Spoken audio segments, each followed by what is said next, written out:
La, la sesión de hoy, como ha dicho el padre Manuel, pues tiene por objetivo meternos en qué es lo que es formar una personalidad abierta, que es esa apertura, es precisamente lo que permite el darnos a los demás, el ser personas para los demás.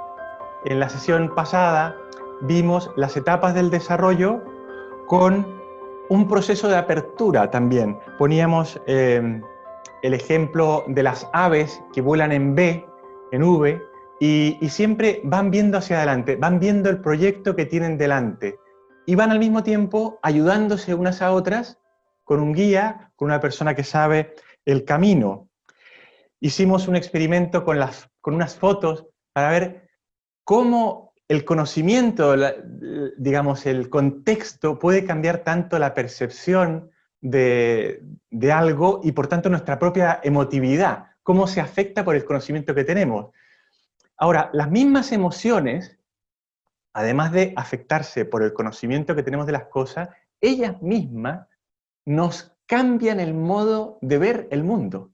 Si estamos rabiosos, vemos el mundo de un modo. Si estamos alegres, vemos el mundo de otro modo. También podemos ver el camino personal, el proyecto, no solo como un vuelo, sino también como una navegación, de algún modo. Y en esa navegación, decía San Gregorio Magno, refiriéndose al trabajo de acompañamiento espiritual, claro, cualquier persona, por poco experta que sea, es capaz de llevar el barco en aguas tranquilas. Pero cuando las aguas se ponen, digamos, más complicadas y hay más oleaje, se hace mucho más difícil e incluso, decía San Gregorio, un marinero experto tendrá una gran dificultad. Hoy nos vamos a introducir un poco en esas aguas. Vimos también el ejemplo de San Agustín en la Ciudad de Dios, ¿no? Que es como un antecesor de lo que hoy los psicólogos llaman autotrascendencia, esa capacidad humana esencial de salir de uno mismo.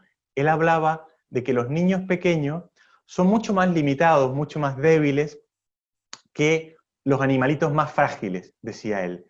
Pero se ve en ellos la potencialidad. Es como, decía, una cuerda tensada en un arco. Está muy atrás, pero a punto de dispararse. Y el momento en el que más atrás está, podemos decir nosotros, es en la adolescencia, que es clave para la formación de la personalidad. Bien, hoy nos vamos a introducir, decía, en este mar más revuelto, y voy a entrar a la presentación para compartirla con ustedes.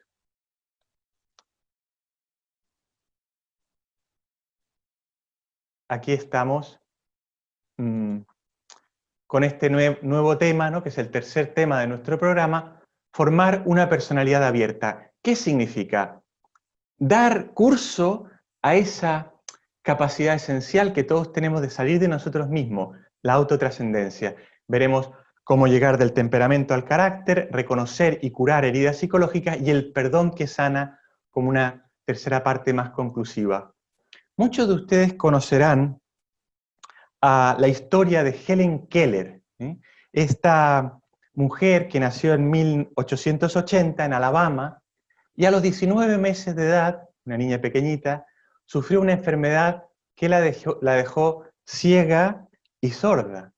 Pues esta niña, Helen, fue creciendo esclava de sus emociones, esclava de su mundo interior sin poder salir, porque la comunicación que tenía era muy elemental, la de un niño pequeño que no tiene lenguaje.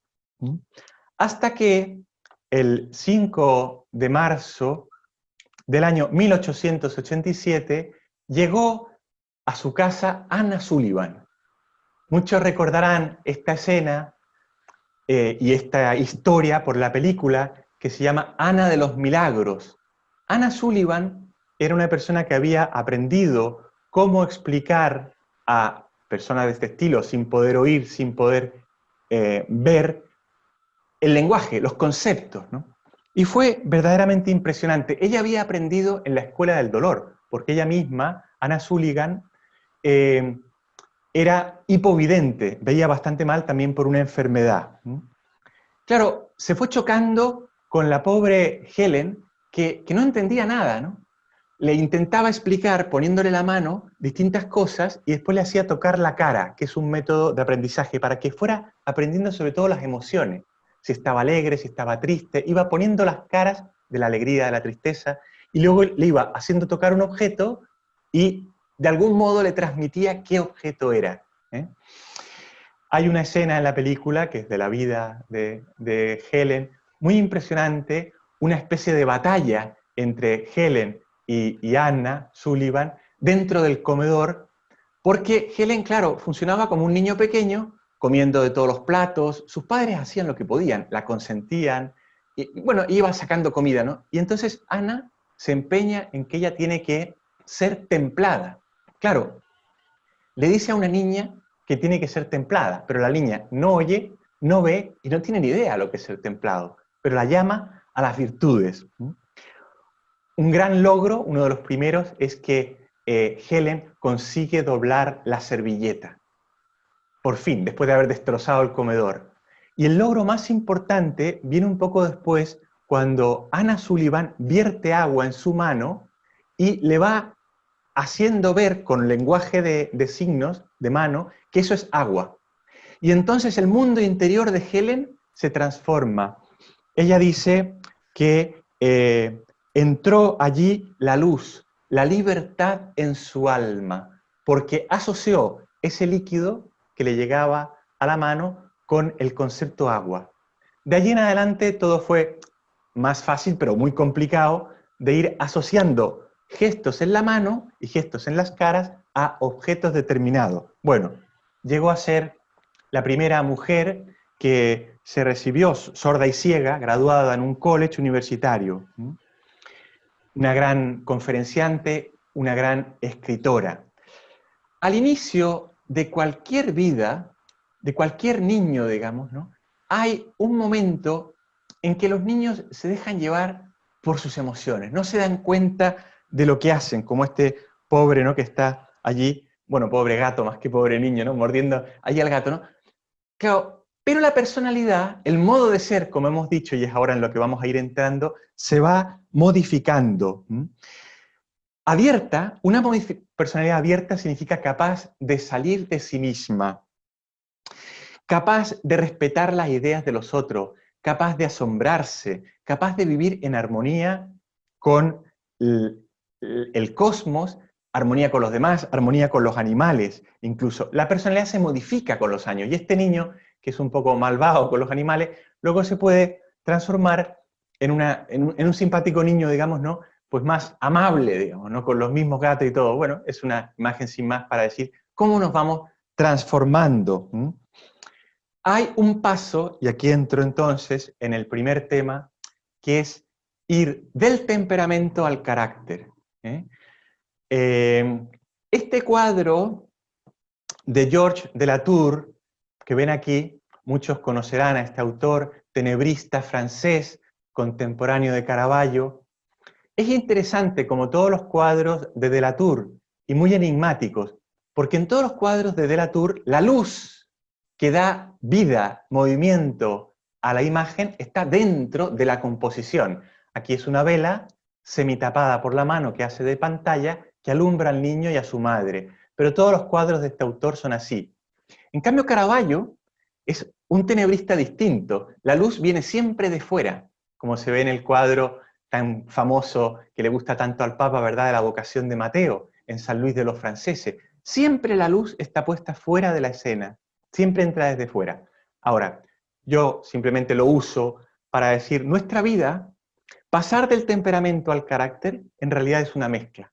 Es aprovechar las luces interiores que vienen del Espíritu Santo, que vienen de nuestra inteligencia, que vienen de nuestras vivencias y de tanta gente que nos ha ido marcando, y que vienen del exterior. Es una mezcla. Entonces, se trata de pasar del temperamento, que de algún modo se asemeja más a la máscara, a algo que nos viene dado, algo que si lo dejamos que vaya por su cuenta nos puede llevar a grandes problemas, pasar del temperamento, que es esa mezcla de humores. ¿Se acuerdan? Ya lo dije, ¿no? Temperamentum, latín, mezcla de humores, esos humores internos, esas situaciones interiores que Galeno situaba en la sangre, en la flema, en la bilis, bueno, y hablaba de los melancólicos, volveremos a verlo hoy, ¿no? Flemáticos, coléricos, sanguíneos, ¿no? Bueno, ese temperamento heredado, para muchos, se forma hasta los 2 años, que es el momento del lenguaje, el momento en que entra una luz más grande en el alma y en el intelecto, porque se asocian los conceptos a la realidad objetiva, la verdad. Y entonces se deja ya la máscara de lado y se forma el carácter. En el fondo, esta máscara, este temperamento, se convierte en una persona única, irrepetible. Se va forjando el carácter, que es lo que vamos a seguir viendo también hoy, con la virtud. Pero se puede decir, hay muchos elementos que hacen que seamos como somos. Algunos heredados, otras heridas, casi heredadas, a los muy pocos meses, como en el caso de Helen Keller, y todo el resto de nuestras vivencias que van ocurriendo a lo largo de la vida. En el fondo, es la polémica del Natur-Nurture, que nos forma, que nos hace ser de un modo, la naturaleza y el Nurture, la nutrición, o la educación, o el carácter. Muchos factores hacen que seamos como somos. ¿Sí? Bueno, este carácter se forma, decía, con la virtud, esa disposición habitual y firme a hacer el bien, que permite a la persona, dice el Catecismo de la Iglesia, y es una definición bonita, no solo realizar actos buenos, sino dar lo mejor de sí misma, la virtud. La fuerza interior que con la gracia pasa de virtud humana a virtud cristiana, que empuja a trabajar sobre el temperamento, a modelar. Han salido ya este tema en algunas preguntas, ¿verdad? En esta sesión y en alguna otra voy a citar un libro de Alex Havard que se llama Del temperamento al carácter. Alex Havard es un investigador, un profesor de origen francés que vive en Rusia y tiene mucha experiencia en este tema. Bueno, el carácter se compone de virtudes, podemos decir. Vamos a recordar ahora los mismos temperamentos que vimos el otro día. Podemos volver a hacer un ejercicio de fisiognomía, a ver cómo las caras, ¿no?, nos muestran cómo es la persona o cómo es su temperamento y sus emociones. Las emociones se reflejan en la cara, fundamentalmente. Bueno, pues ahora lo vamos a ir viendo de nuevo con las virtudes necesarias a cada temperamento para forjar un buen carácter. Pasar del temperamento, dejar la máscara y llegar a ser una persona formada. Como recordarán, es el melancólico, ¿verdad? Esa persona de reactividad retardada que no reacciona rápidamente ante las cosas, es de mecha larga. Pero una reactividad retardada pero duradera. Es una persona firme en sus decisiones. Vimos sus puntos fuertes y débiles, algo vimos. Y también dijimos, ¿no?, que era interesante saber qué temperamento tenemos nosotros para poder ayudar a los demás. Saber nuestro temperamento y saber el de los demás. Por lo menos intuirlo, sabiendo que son mezclas. Nadie es melancólico puro, nadie es flemático puro, nadie es sanguíneo puro. Entonces, ¿qué necesita el melancólico? Necesita fundamentalmente audacia. Audacia para poner en práctica la idea. Audacia que es parte de la fortaleza. La audacia es el polo positivo de la fortaleza. El polo negativo es como ese miedo a cometer errores, la pusilanimidad del que no se lanza, del inseguro, la falta de perseverancia o resistencia, ese es como el polo negativo, ¿no? Yo les decía en la primera sesión que en cada temperamento encontramos santos, encontramos gente muy buena, en que predomina ese temperamento. Entonces, el melancólico, por ejemplo, lo podemos ver, y lo ve así el profesor Havard, en Moisés. Y también ve como otro ejemplo de melancólico en un hombre contemporáneo, Martin Luther King. Bueno, según también él, hay más melancólicos en Rusia, él va, digamos, dividiendo países, dice, Rusia es un país donde hay más melancólicos. Recordemos, audacia para el triste, perfeccionista, fijado en una idea, pero audacia para ponerla en práctica. Tenemos luego al flemático, a este ya más tranquilo, pacífico, sereno, que no da mucho lío, pero que no se mueve, una reactividad retardada, pero también efímera. O sea, es retardada, mecha larga, pero efímera. O sea, reacciona ante las cosas y le dura muy poco la emotividad. Reemplaza, decían los antiguos, la emotividad por grasa. Les resulta difícil soñar en cosas grandes. ¿Qué es lo que le ayuda? Le ayuda la magnanimidad, esa virtud tan importante, no ese salir de uno mismo, transformar en sueño las cosas grandes, es la forma suprema de la esperanza humana, la magnanimidad. Hace los sueños en realidad. Un ejemplo tomado de la literatura, lo podemos ver, si han leído hace poco, yo lo leí hace muy poquito y me acuerdo muy bien, Pierre, de los hermanos Karamazov, es un flemático. Tiene cantidad de problemas, pero el hombre pues a veces se encuentra metido en las batallas más impresionantes y pues tampoco le influye mucho, luego sí, más o menos, es fluctuante, es un flemático. Entre personajes de la historia y de la Biblia encontramos quizás a Abraham y, según el profesor Hubbard, Tomás de Aquino, un hombre más bien flemático. Qué interesante es darse cuenta de que con cualquier temperamento se puede ser santo. El colérico, el conquistador, el fuerte, de reactividad inmediata, mecha corta, reacciona muy pronto, pero dura en el tiempo. El colérico tiene una misión y la vive.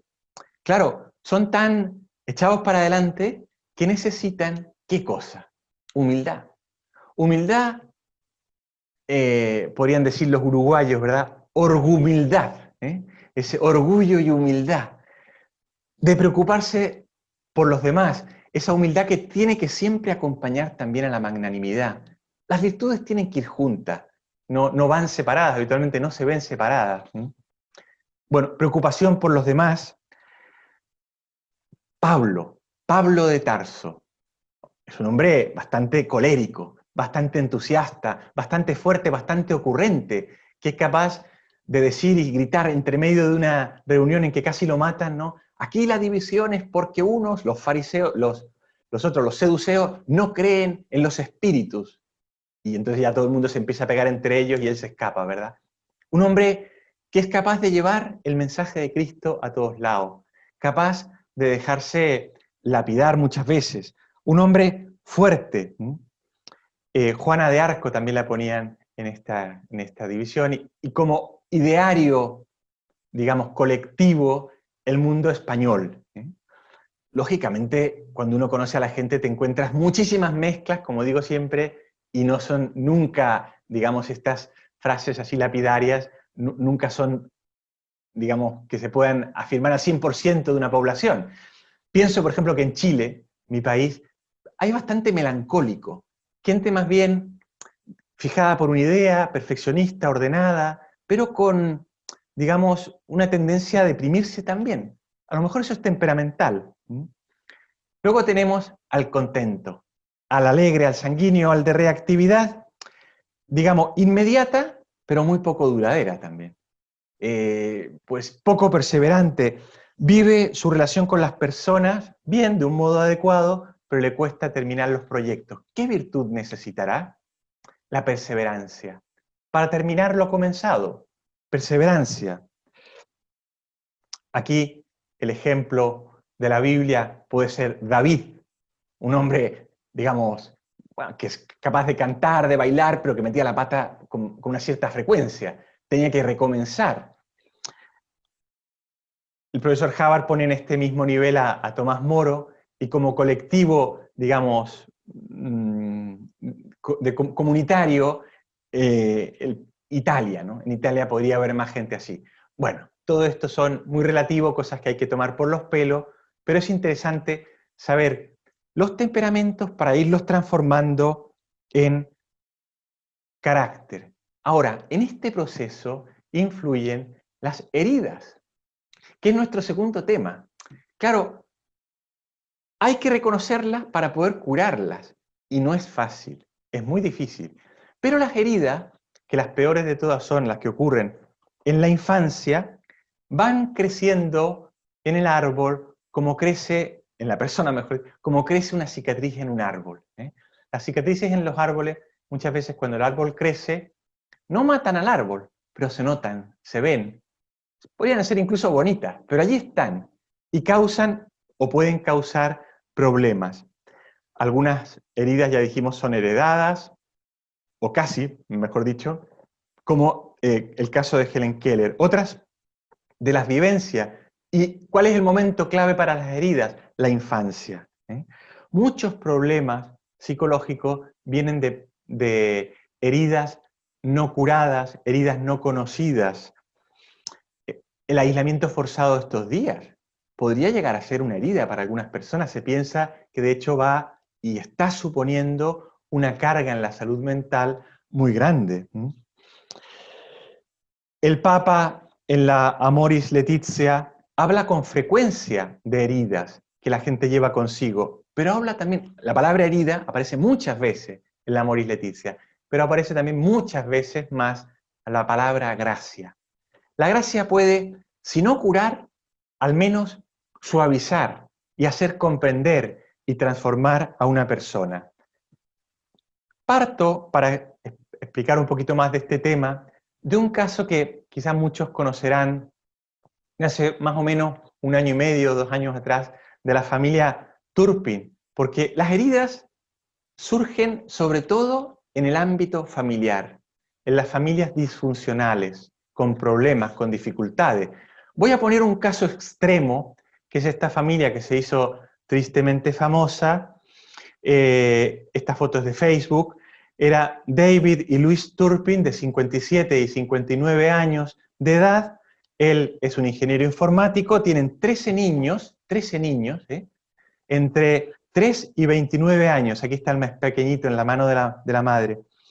Claro, vivían desde hace muchos años, aunque se sacaban estas fotos y Facebook está lleno, en situación de esclavitud.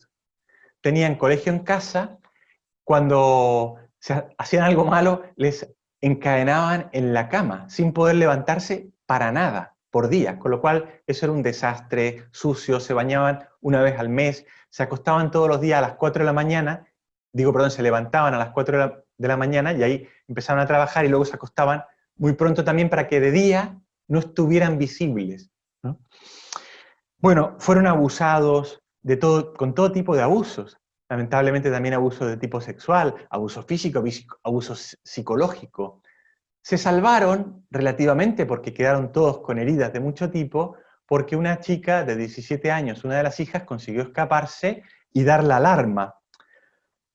En esta foto es significativo que tienen una camiseta con la palabra thing, cosa, cosa. Claro, el ser tratado como cosa, la cultura del descarte, aquí hay mucho más que la cultura del descarte, ¿verdad? Detrás de esta familia hay una psicopatología muy grande. Pero detrás de la cultura del descarte, de la que habla tanto el Papa Francisco, hay heridas muy fuertes.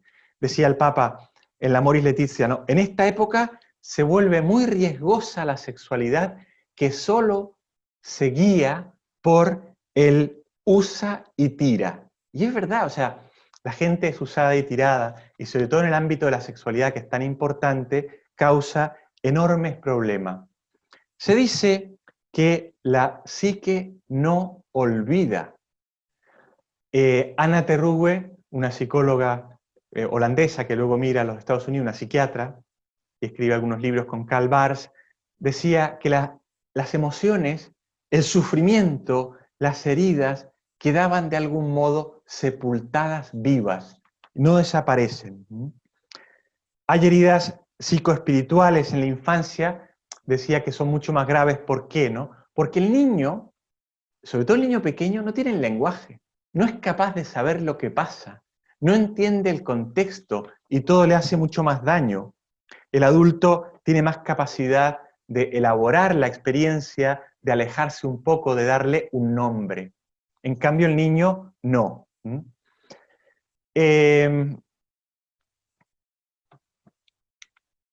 ¿Cuáles son estas heridas? Se las voy a mostrar como muy rápidamente los tipos de herida que pueden ocurrir en la infancia, con la emoción que en ellas predomina. Son 5 tipos de heridas psicológicas. Lo primero es el rechazo, sentirse rechazado, que genera fundamentalmente ansiedad y culpa. También Anna Terrube y Karl Barth, estos 2 psiquiatras, hablan de algo muy importante en la infancia, que es el sentirse confirmado, el affirmation, confirmado en el valor que tienes como ti mismo, en que tú vales, en que yo te amo porque tú tienes un valor inmenso. Los niños pueden no sentirlo. Estos 2 autores vieron que incluso a veces en niños no deseados, en niños que habrían querido que no nacieran, en madres extremadamente ansiosas por el nacimiento porque no quieren tener al niño, de algún modo ese embrión, ese feto, lo nota. Bien, heridas de rechazo, heridas de abandono. El abandono, ya lo vimos, esas heridas psicoespirituales, la sesión pasada con John Bowlby y Mary Ainsworth, la teoría del apego. Claro, cuando no hay una figura de apego adecuada, no hay una base segura para explorar el mundo y surge la angustia. Luego tenemos las humillaciones de mucho tipo, también los abusos, humillaciones como una madre que en un acto, digamos, no muy racional le puede decir a su hijo, pues, qué desastre el día en que naciste, ¿no? Y eso genera vergüenza, sobre todo. Y eso, que es en la infancia, se transmite en la edad adulta, se mantiene.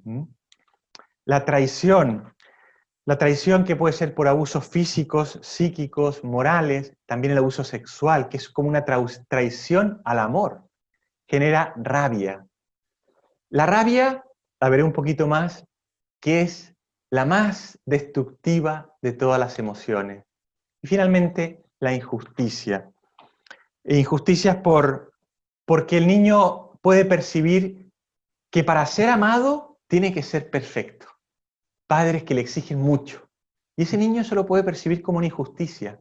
O injusticia ante padres separados que no cumplen las promesas. Por ejemplo, de llevarle cada uno el día que había dicho con el otro. Injusticias que van haciendo un daño muy grande. Claro, estas heridas no es fácil reconocerlas y no es fácil, por tanto, curarlas. Decía San Gregorio Magno, y esta cita la querría poner completa, porque es esa cita tan famosa que comienza diciendo, el gobierno de las almas, también en la regla pastoral, es el ars est artium animarum. El gobierno de las almas es el arte de las artes. Es un arte, por tanto, se aprende y depende mucho de uno mismo y depende de la gracia de Dios, en fin, de muchas cosas. Pero él continúa la frase, ¿quién no sabe que las heridas de los pensamientos son más ocultas que las de las vísceras? Es verdad, a veces quedan allí y son muy complicadas, se crean máscaras, se crean como en esta familia, ¿verdad? Que aquí les ven sin la máscara, pero con todo ese sufrimiento, con todo eso que han vivido, lo han pasado muy mal y se crean mecanismos de defensa patológicos, máscaras, se destruye el ser. Las heridas psicológicas afectan los 3 planos de nuestra vida, la identidad, la intimidad, la autonomía, y pueden generar tetralogía de rasgos anómalos, que genera luego un montón de patología, como dice el psiquiatra Enrique Rojas, ¿no? Y ahí encontramos la inseguridad que se genera por estas heridas, complejo de inferioridad, inestabilidad emocional, incapacidad de digerir el pasado. Todo eso va quedando allí, sepultado, vivo, y afectando estos 3 elementos, estos 3 pilares: identidad, autonomía, autoestima. Salgo un momento de la presentación para hablar de estas tres pilares y luego volveré, ¿no? Porque querría explicarle, transmitirle cosas que ustedes ya saben, ¿no? No tenemos que esperar a un caso extremo como la familia Turpin para ver heridas tan graves en la identidad, en la intimidad y en la autonomía. Cada adulto lleva un niño interior dentro, y ese niño se lleva las heridas dentro también. Puede ser incapaz de reaccionar ante muchos estímulos. En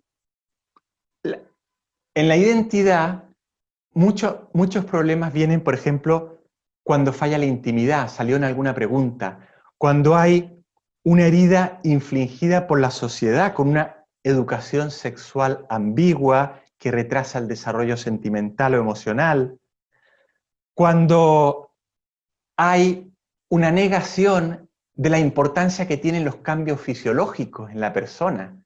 Y en los adolescentes se les dicen que pueden elegir y por tanto frenar la adolescencia, la pubertad, que médicamente es una cosa muy arriesgada. Un riesgo de tumores, un riesgo de patología orgánica muy alto, además de riesgo psicológico. Bien, luego, trastornos de personalidad de todo tipo surgen también con una identidad inadecuada. Los trastornos de personalidad que son enfermedades, que veremos más adelante, faltas de coherencia, faltas de unidad de vida, van produciendo grietas en la identidad. Luego hay heridas en la coherencia, heridas en la coherencia o unidad de vida, y heridas en la autonomía. Las esclavitudes modernas. Se puede llegar a ser esclavo hoy en día.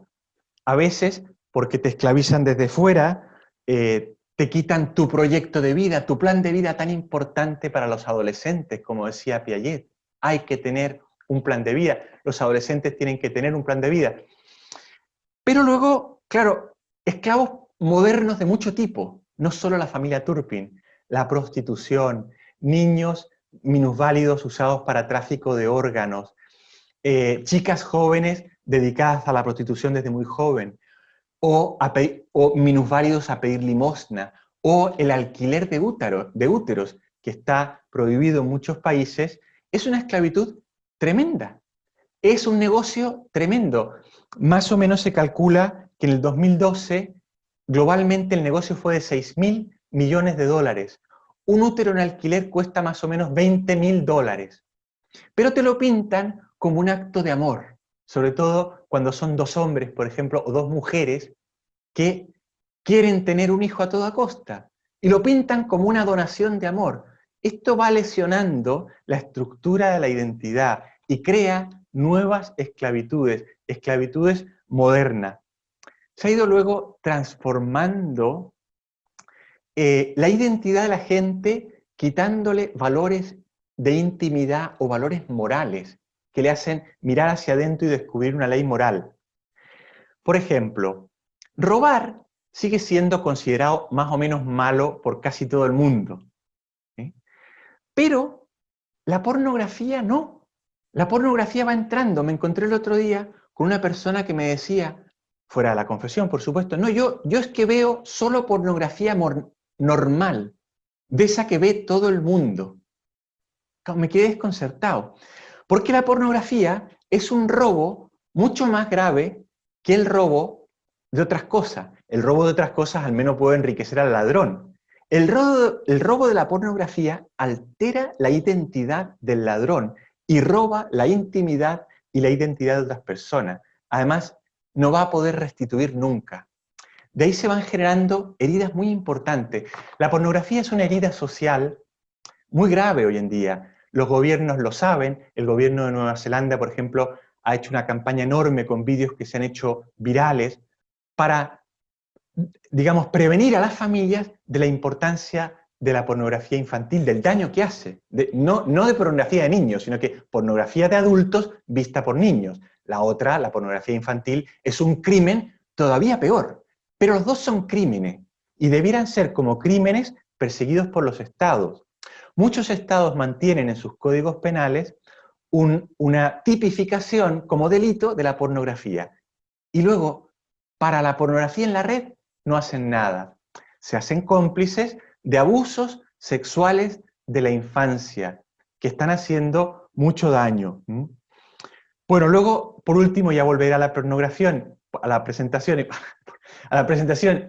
e iremos terminando, sería problemas de heridas en la autoestima. La autoestima es como el aspecto emocional de la identidad, y también se lesiona. Se lesiona porque, claro, si tú pierdes identidad, pierdes autoestima. Si tú haces cosas que están mal, que van contra tu dignidad humana, te valoras menos a ti mismo, necesariamente.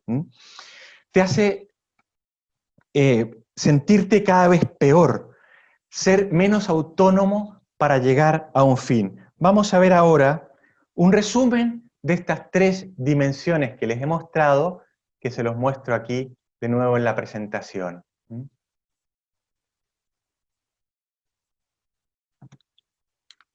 Resumen, identidad. Bueno, causa muchas cosas: ansiedad, depresión, inestabilidad, divorcio, alteraciones del deseo sexual, trastornos de personalidad. Les va a quedar después, lo ven, ¿no? Autonomía, produce ansiedad, inseguridad, depresión, adicciones, esclavitud. Y acuérdense, la autonomía ligada a la identidad.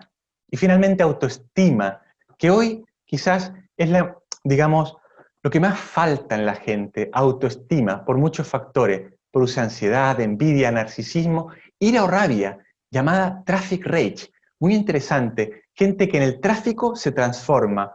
¿Por qué se transforma? Porque tiene una autoestima baja. En su lugar de trabajo se considera despreciable, el último, y no puede hacer nada porque lo echan. Y cuando está en la calle, ve que todo el mundo es igual y se enardece. Y dice, aquí no me pasan por delante, aquí no me tocan el claxon. Se ha estudiado traffic rage. La ira o rabia está muy ligada a la autoestima baja. Por tanto, para curarla, tenerlo presente. Anorexia, depresión, problemas de relacionalidad.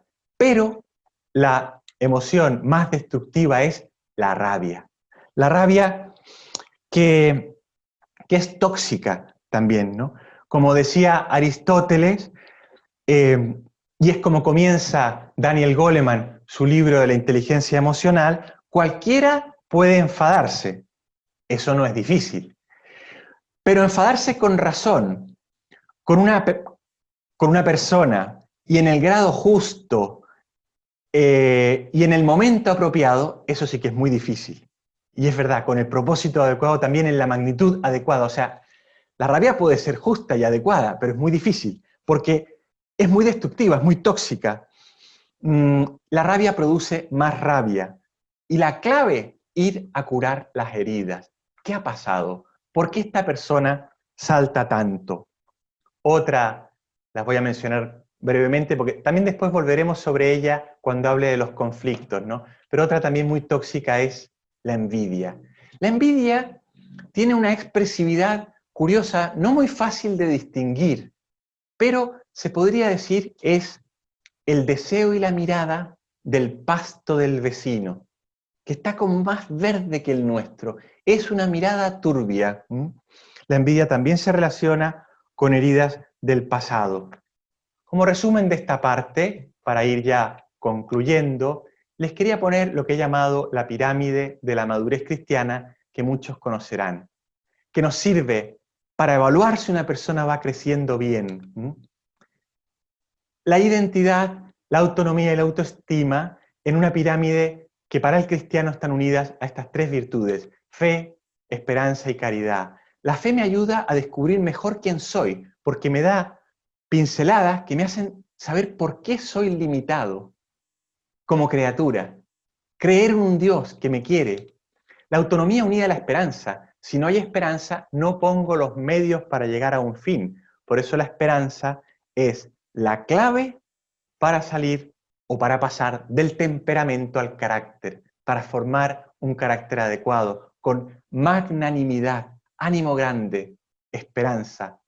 Y la autoestima, que está unida a la caridad. La verdadera autoestima, la autoestima del cristiano, como dice Michel Esparza en su libro La autoestima del cristiano, está muy unida a el saberse hijo de Dios, querido por Dios, y desde la cumbre de la pirámide podemos ver a los demás, podemos ver hacia adentro y descubrir nuestras heridas, nuestros problemas, nuestras dificultades en estos tres ámbitos y ver hacia afuera. Y hacia afuera vemos a muchos otros hijos de Dios como nosotros y queremos volar con ellos, queremos navegar con ellos.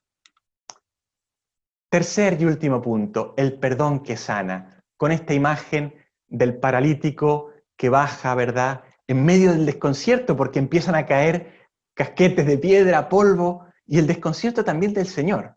Y el Señor le mira y perdona sus pecados. Y ahora el desconcierto es de los otros.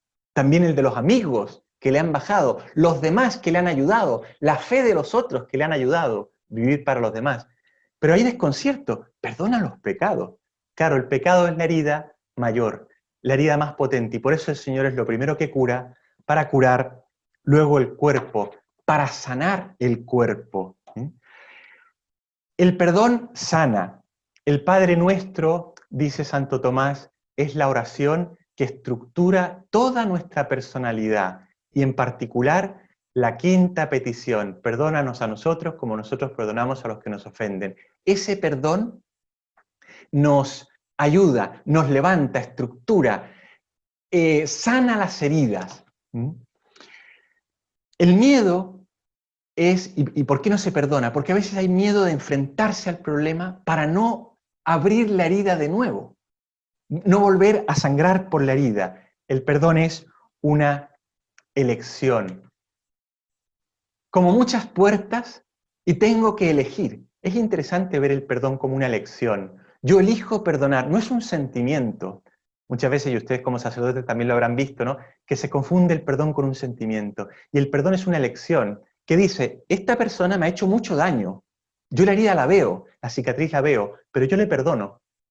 ¿Qué significa perdonarle? No odiarle, no poner mi emotividad negativa en contra de él, rezar por él y quizás buscar comprenderle. La elección no es fácil, se presenta la disyuntiva de qué puerta tomar.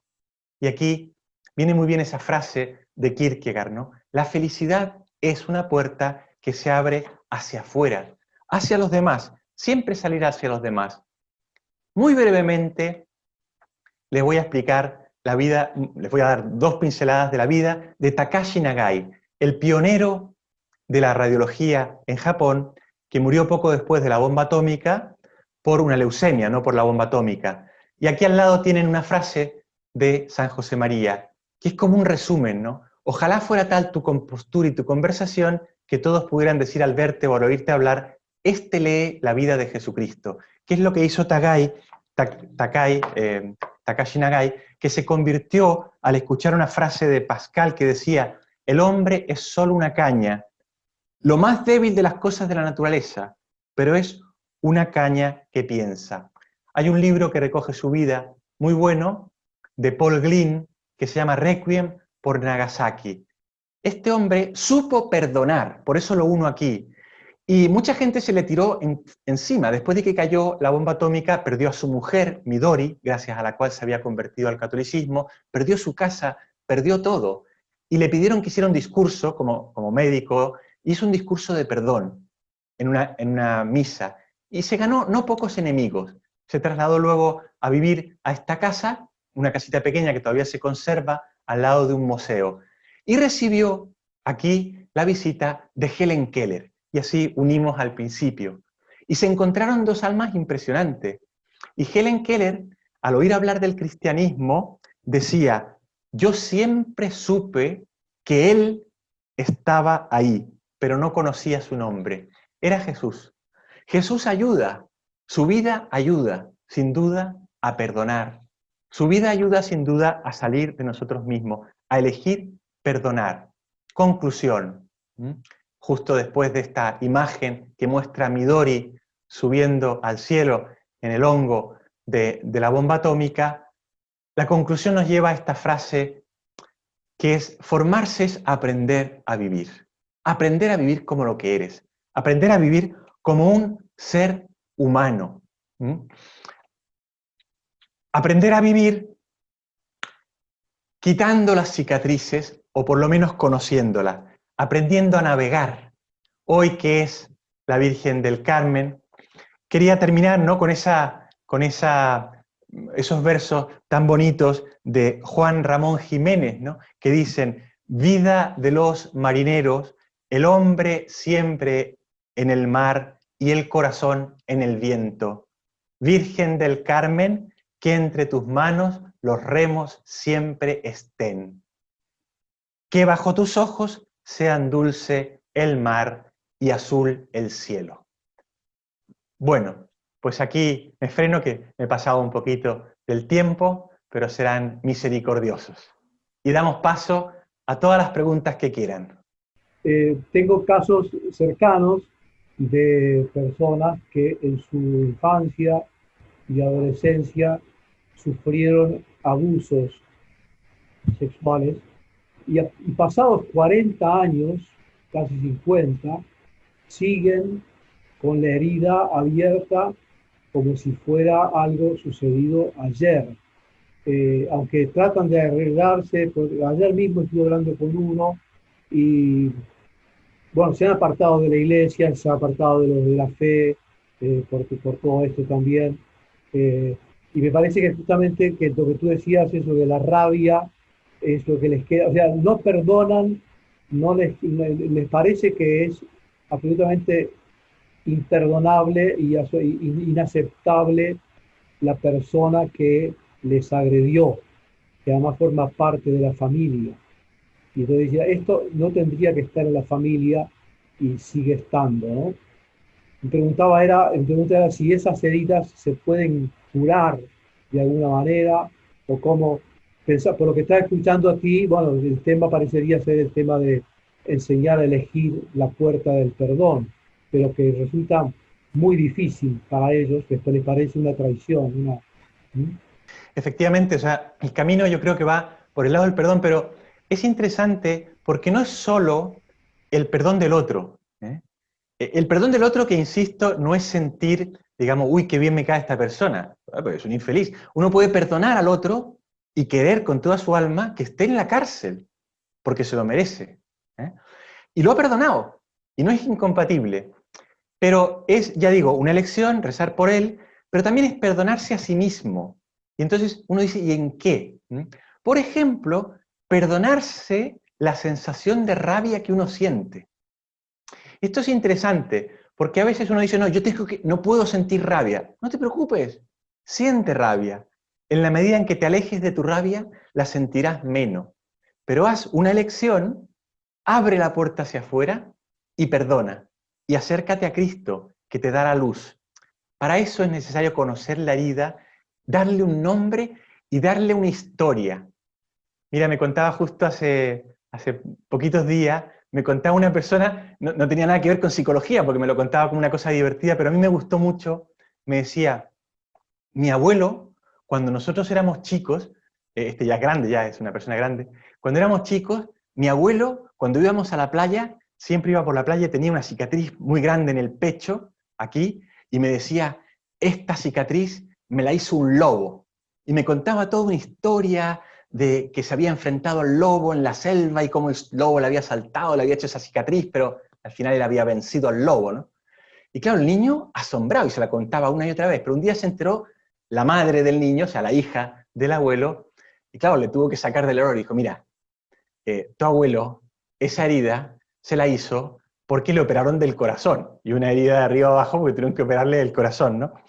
A mí me servía para pensar, se necesita una historia para dar sentido a las cicatrices. ¿Cómo se puede ayudar a una persona que ha sido herida, bueno, podríamos decir desde el ambiente de iglesia, ya sea por una persona que sea un servidor, una persona que tenga, pues digámoslo así, un ministerio, ¿verdad? Sacerdotal, ya sea vida consagrada o eso.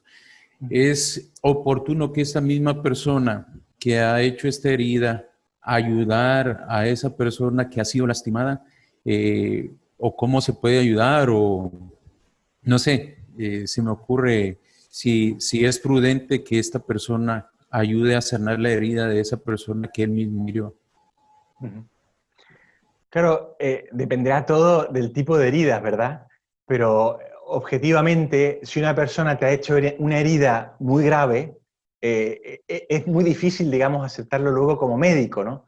Si el mismo médico de repente te ha clavado el bisturí y has visto las estrellas, luego te da un poco más de miedo llamarlo para otra operación. Si la herida es grave, además, de tipo, digamos, que lleva consigo una pena o una culpa y un delito que merece la cárcel u otras sanciones, bueno, esa persona no tiene que estar curándote, esa persona tiene que estar en la cárcel. En la cárcel, o sea que, digo, y eso es parte de tu curación, es parte de tu curación.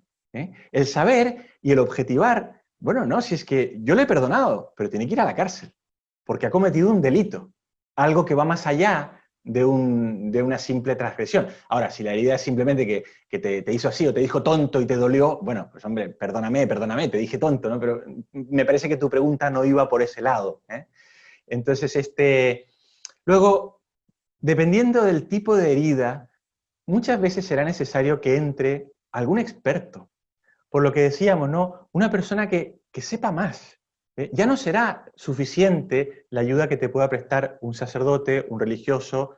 Por supuesto que te van a apoyar, te van a escuchar, te van a animar, te van a ayudar a perdonarte a ti mismo, en el sentido que decía, que a lo mejor, sin darte cuenta y sin ser plenamente consciente, te estás dejando llevar por la emoción más destructiva que existe, que es la rabia. Por lo menos que te ayuden a manejar la rabia. Y a veces eso pasa por aceptarla. Decir, mira, yo estaría más rabioso que tú. Eso a veces quita ya la emotividad rabiosa, por así decirlo. Comprenderle, darle la razón. Por eso es tan importante escuchar a las víctimas, por eso es tan importante la tolerancia cero. ¿Cómo acompañar a una persona que tiene heridas de acoso sexual en su familia y ahora que es adulta, 20, 30 años, en su vida relacional, sea con amigos, compañeros de trabajo o en la vida comunitaria, puede ser seminarista de religiosas, pues piensa que todos los que le rodean quieren hacerle lo mismo? Sí, lamentablemente, como has dicho, la mayoría de las veces, 80-90% de los casos es en la familia, de problemas de abuso de tipo sexual o cosas de este estilo, ¿no? Y hacen muchísimo daño. Ahora, lo mejor es prevenir, como siempre, ¿verdad? Cuidar a la familia. Ya digo, en esto, pues, las autoridades, de algún modo, pueden ser cómplices cuando dejan entrar impunemente la pornografía a las casas, sabiendo que la pornografía es un factor de abusos importantes. Una sexualidad deshumanizada es siempre un factor de abuso grave, digamos, una cosa grave. ¿Eh? Entonces, ¿cómo ayudar a esta persona? Yo casi te diría lo mismo que te dije antes, que decía antes, ¿no? O sea, dependiendo del grado de lesión que tenga, con la ayuda de un especialista, ayudando a perdonarse a sí mismo, a comprender su emotividad, a darle un nombre a la historia, a su historia, con la fe, con la gracia de Dios, con los sacramentos, ¿no? Pero a veces, lamentablemente, la herida queda. ¿Eh? Ahora, mucha gente sale, y salen cuando se perdonan a sí mismos y perdonan de esta forma que he explicado como elección.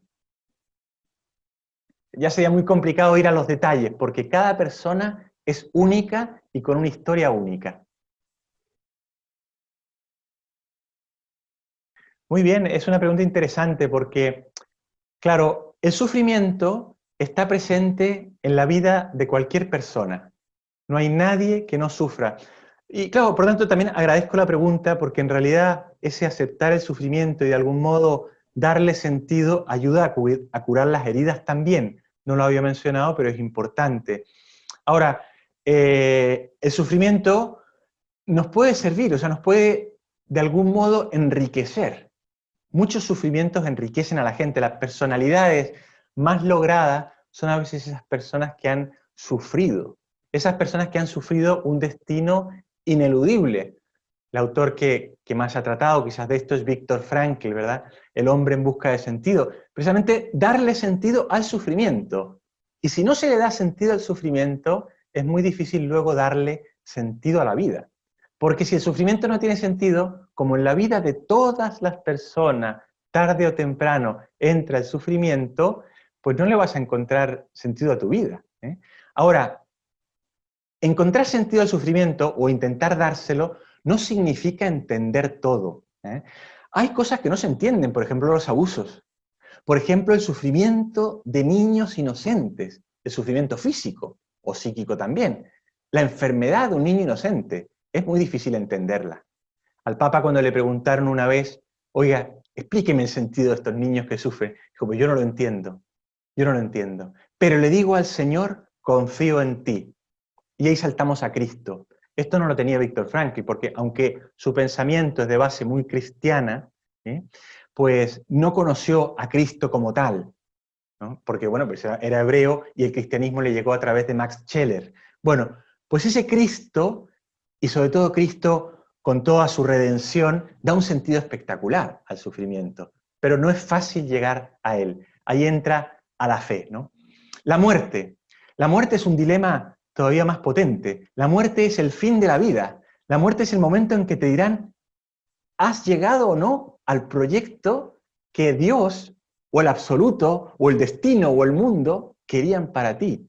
Por tanto, la muerte es una llamada a la responsabilidad, no a funcionar solo con libertad, sino que con responsabilidad, es decir, libertad positiva o libertad para algo, libertad para un proyecto.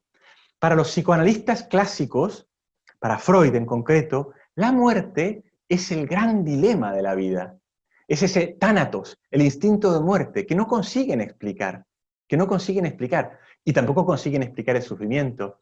El pobre Freud murió en la casa de su yerno con un cáncer de mandíbula que le dolía muchísimo, diciendo, esto no tiene sentido. Fueron casi sus últimas palabras recogidas. Y a lo mejor el Señor se sirvió de eso también para engancharle para el cielo. ¿En qué medida se ha notado en la personalidad del sacerdote el desconcierto que hay hoy sobre cuál es la verdad del dogma y de la moral de la Iglesia? Claro, porque claro, cómo se ha notado depende de quién sea el observador, digamos, ¿no? Algunos observadores lo mirarán de un modo y otros observarán de otro. El dogma y la moral de la Iglesia siempre han sido puntos luminosos muy fuertes. Si uno no los quiere mirar, evidentemente va a tener problemas. Y si es sacerdote, va a tener problemas en su identidad. Porque claro, la identidad, la autonomía y la autoestima del sacerdote, la pirámide de la madurez cristiana del sacerdote, se funda en su identidad sacerdotal. Y entran los valores de su fe cristiana que cree en la Iglesia. Y por tanto, si digamos, entra en juego a poner en duda lo que dice la Iglesia, va a tener problemas, sin duda. Ahora, si la pregunta va por el lado de que, bueno, en la Iglesia hoy en día se ve confusión, bueno, confusión en realidad se ha visto siempre, porque la Iglesia está hecha por seres humanos. Lo que es impresionante es que siga viva, que siga una estructura rebosante de salud, porque esa es la verdad. Hay muchos problemas, pero está rebosante de salud. Hay muchos ejemplos de santidad, hay mucha gente buena, y tenemos y hemos tenido muchos papas santos. Por eso, el que quiera ver a la Iglesia como luz, la puede seguir viendo ahora. El Papa está dando una luz maravillosa y sus escritos son fantásticos. Si te fijas en lo que dicen los periódicos o si das luz solo a algunos puntos que a lo mejor te parecen más complejos, puedes tener problemas. Pero si miras la globalidad, te va a dar un gran empujón a tu identidad y por tanto a tu estructura sacerdotal. Y no te saldrás nunca del camino, porque el sacerdote sin la Iglesia se cae, se desaparece. El sacerdote sin el Papa se pierde, porque el Papa, sea quien sea, es el vicecristo en la tierra. No lo digo desde el punto de vista de moral como si fuera una charla ascética, sino que es mucho más profundo, es parte de mi identidad.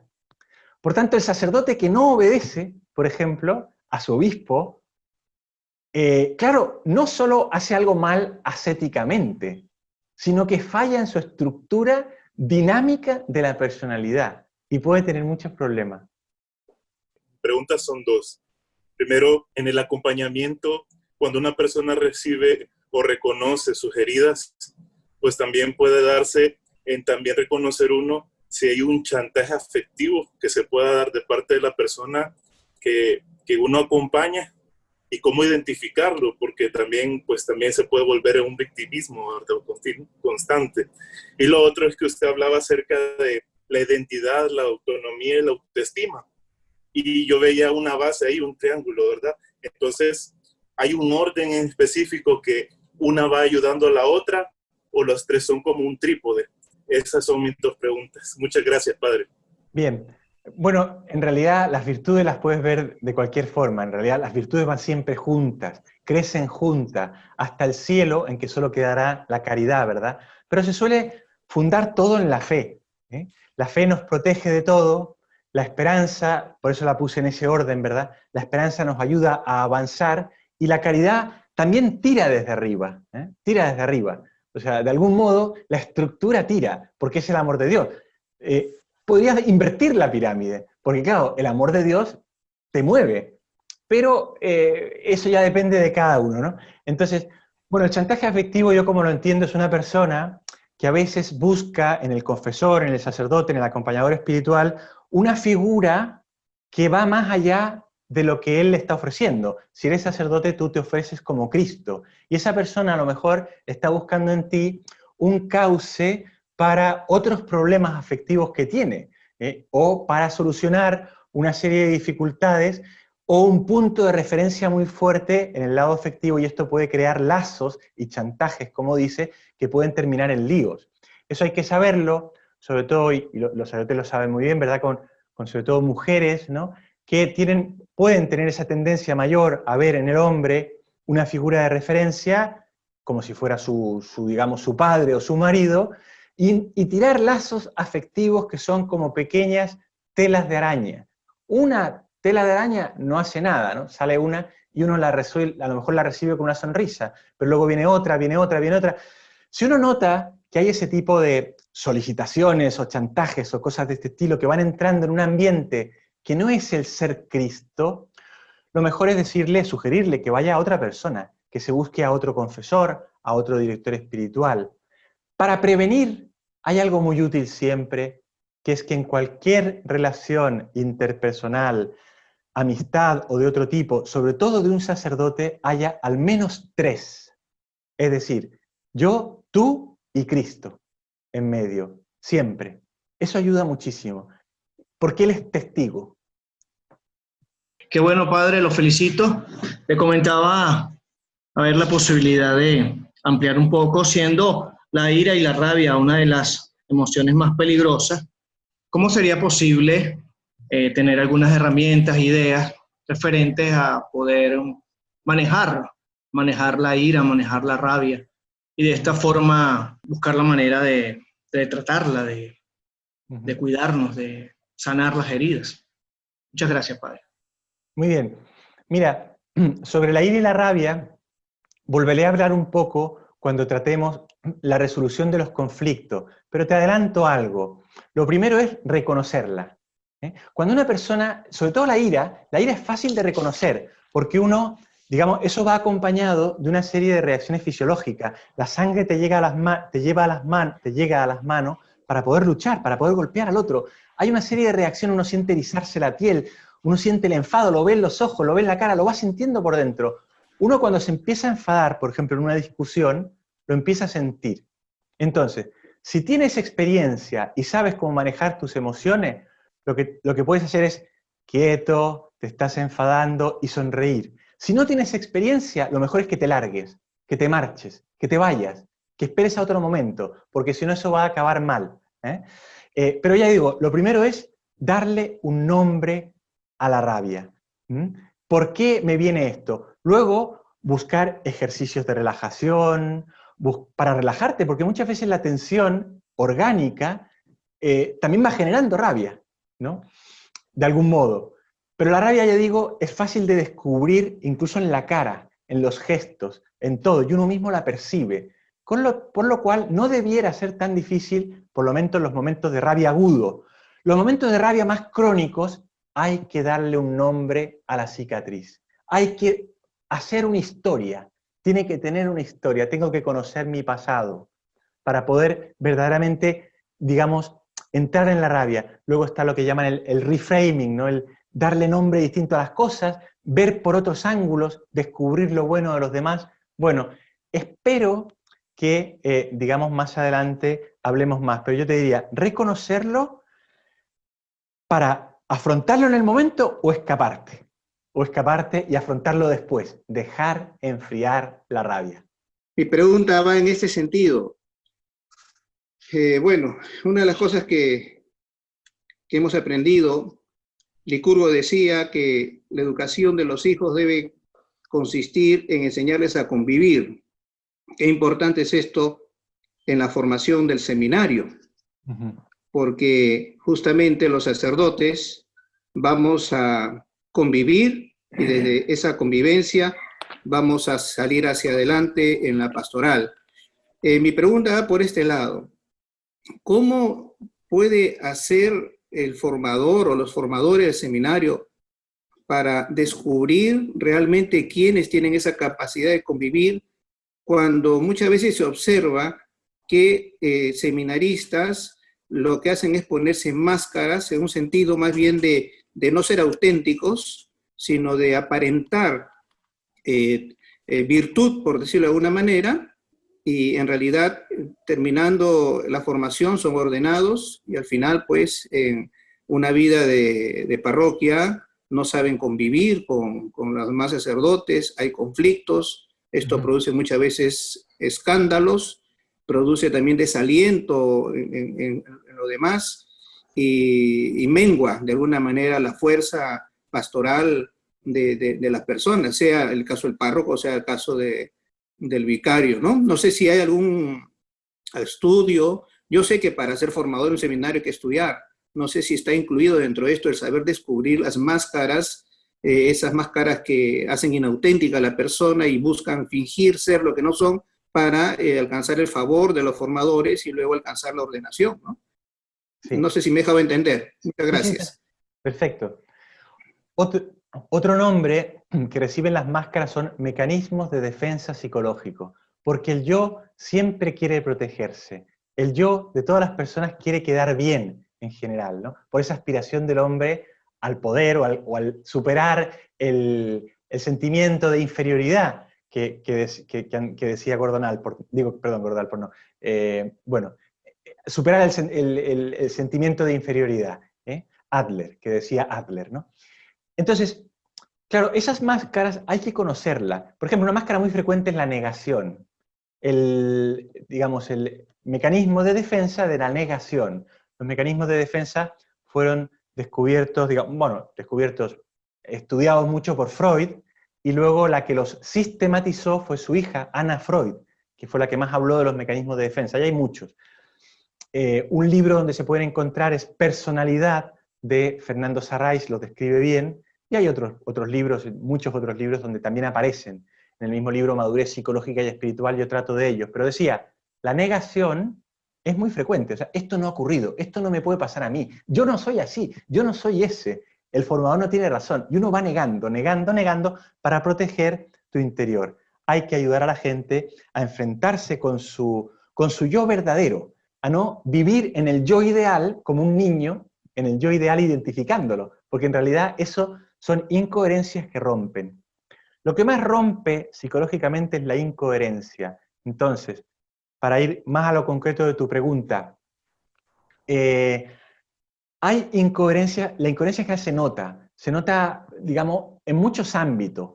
No se nota solo, por ejemplo, en que la persona tiene dificultades de relacionarse con otro.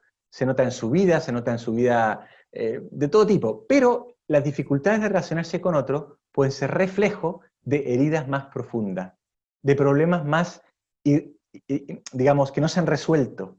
Y hay que entrar. Entonces, a raíz de eso, pues hablar con claridad. Hay muchos test psicológicos que ayudan también a esto. La nueva Ratio Instituciones para la Formación de los Sacerdotes aconseja realizar test que van en esta línea, o sea, van en la línea de descubrir problemas, heridas, para ayudar a solucionarlos. Esto te contestaría.